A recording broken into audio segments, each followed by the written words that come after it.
ನಮಸ್ಕಾರ ಸ್ನೇಹಿತರೆ. ರಾಜಸ್ಥಾನ ವಿರುದ್ಧದ ಪಂದ್ಯಕ್ಕಾಗಿ ತಂಡದಲ್ಲಿ ಮಹತ್ವದ ಬದಲಾವಣೆ ಮಾಡಿದ ಆರ್ಸಿಬಿ ತಂಡಕ್ಕೆ ಮರಳಿದ 2 ಹೊಸ ವಿದೇಶಿ ಆಟಗಾರರು. ಹಾಗಾದ್ರೆ ಆರ್ಆರ್ ವಿರುದ್ಧದ ಪಂದ್ಯಕ್ಕೆ ಆರ್ಸಿಬಿ ತಂಡದ ಪ್ಲೇಯಿಂಗ್ 11 ಯಾವ ರೀತಿಯಾಗಿರಲಿದೆ ಗೊತ್ತಾ? ಹೀಗೆ ಇದರೆಲ್ಲದರ ಬಗ್ಗೆ ಇವತ್ತಿನ ಈ ಒಂದು ವಿಡಿಯೋದಲ್ಲಿ ತಿಳಿಸ್ಕೊಡ್ತಾ ಹೋಗ್ತೀನಿ. ಹೀಗಾಗಿ ದಯವಿಟ್ಟು ಈ ವಿಡಿಯೋವನ್ನ ಕೊನೆವರೆಗೂ ನೋಡಿ ಸ್ನೇಹಿತರೆ.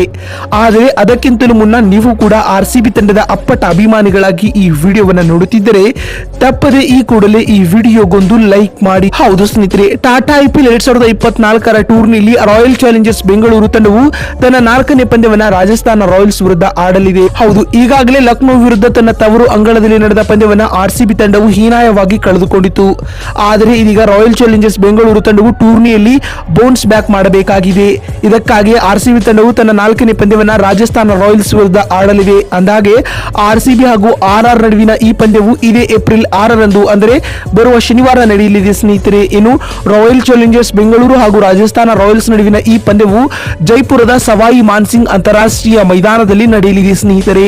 ಈಗಾಗಲೇ ಟೂರ್ನಿಯಲ್ಲಿ 3 ಸೋಲನ್ನು ಕಂಡಿರುವ ಆರ್ಸಿಬಿ ತಂಡವು ಶತಾಯಗತಾಯ ರಾಜಸ್ಥಾನ ವಿರುದ್ಧದ ಪಂದ್ಯವನ್ನ ಗೆಲ್ಲಲು ಪಣ ತೊಟ್ಟಿದೆ. ಇದಕ್ಕಾಗಿ ತನ್ನ ಬಲಿಷ್ಠ ಪ್ಲೇಯಿಂಗ್ 11 ಅನ್ನು ಕೂಡ ಪ್ರಕಟಿಸಿದೆ ಸ್ನೇಹಿತರೆ. ಇದಕ್ಕಾಗಿ ಆರ್ಸಿಬಿ ತಂಡವು ತನ್ನ ತಂಡದಲ್ಲಿ ಮಹತ್ವದ ಬದಲಾವಣೆಗಳನ್ನ ಕೂಡ ಮಾಡಿಕೊಂಡಿದೆ ಸ್ನೇಹಿತರೆ.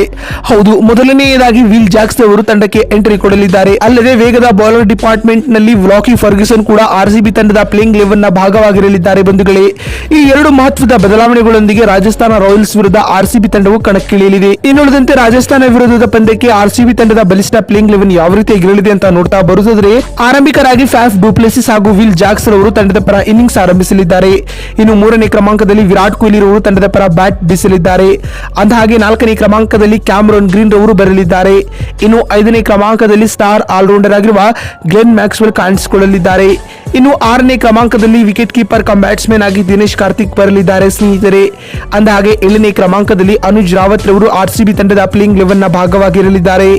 ಇನ್ನು 8ನೇ ಕ್ರಮಾಂಕದಲ್ಲಿ ಆಸ್ ಎ ಸ್ಪಿನ್ನರ್ ಆಗಿ ಮಯಾಂಕ್ ಡಗರ್ ಬರಲಿದ್ದಾರೆ ಬಂಧುಗಳೇ. 9ನೇ ಕ್ರಮಾಂಕದಲ್ಲಿ ವೇಗದ ಡಿಪಾರ್ಟ್ಮೆಂಟ್ ನಲ್ಲಿ ರೀಸ್ ಟಾಪ್ಲಿರ್ ಅವರ ಬದಲಿಯಾಗಿ ಲಾಕಿ ಫರ್ಗ್ಯೂಸನ್ ಕಾಣಿಸಿಕೊಳ್ಳಲಿದ್ದಾರೆ. ಇನ್ನು 10ನೇ ಕ್ರಮಾಂಕದಲ್ಲಿ ವೈಶಾಖ್ ವಿಜಯ್ ಕುಮಾರ್ ಗುರುತಿಸಿಕೊಳ್ಳಲಿದ್ದಾರೆ. ಇನ್ನು 11ನೇ ಹಾಗೂ ಅಂತಿಮ ಕ್ರಮಾಂಕದಲ್ಲಿ ಮೊಹಮ್ಮದ್ ಸಿರಾಜ್ ಅವರು ಆರ್ಸಿಬಿ ತಂಡದ ಪ್ಲೇಯಿಂಗ್ 11 ನಲ್ಲಿ ಗುರುತಿಸಿಕೊಳ್ಳಲಿದ್ದಾರೆ.